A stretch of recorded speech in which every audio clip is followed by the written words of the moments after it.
Joriy yilning 19-mart kuni Prezidentimiz Shavkat Mirziyoyevning kichik va o'rta biznes vakillari bilan uchrashuvida tadbirkorlikni qo'llab-quvvatlash bizning strategik yo'limiz deya ta'kidlab, ushbu soha rivoji yo'lida biznes egalari uchun alohida yengilliklar va imkoniyatlar berilishi hamda ularning muammolarini hal etish maqsadida joylarda rahbarlar bilan yuzma-yuz uchrashuvlar tashkil etish belgilangan edi.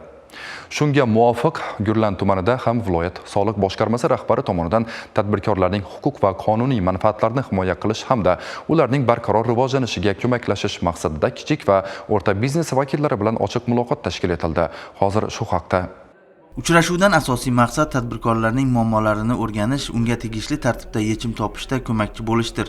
Unda qatnashgan tadbirkor Azimboy Rahimov ham soliq boshqarmasi boshlig'iga o'zini qiynayotgan masala yuzasidan murojaat qildi. Unga murojaati bo'yicha tegishli tushuntirishlar berildi. Fermerlarning yetishtirgan paxta mahsulotlarini saqlash uchun qabul qilib, ularga shu saqlash xizmatini ko'rsatmoqchimiz. Mening murojaatim shu paxtaning saqlash joyida shu yer solig'ini kamaytirish masalasi edi. Masalan, qishloq xo'jaligida shu muzlatgichlarda hamda chorvachilik komplekslarida yer solig'i uchun 0,2 koeffitsient qo'llaniladi. Lekin paxtani saqlashda qanday bo'ladi? Yana shu masalani soliq boshqarmasi boshlig'i tegishli tashkilotlar bilan birga o'rganib, 2 kun ichida o'z nazoratiga olib, javobini aytishni ma'lum qildi.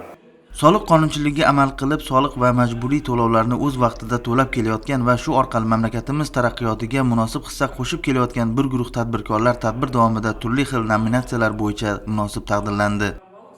Qurilish mollari sotish bilan shug'ullanamiz.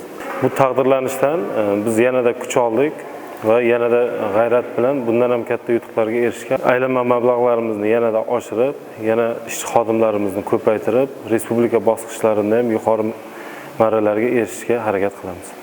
Albatta, yosh tadbirkorlarga e'tibor qaratilishi, ularni rag'batlantirish kelgusi faoliyatini yanada rivojlantirishga turtki bo'ladi.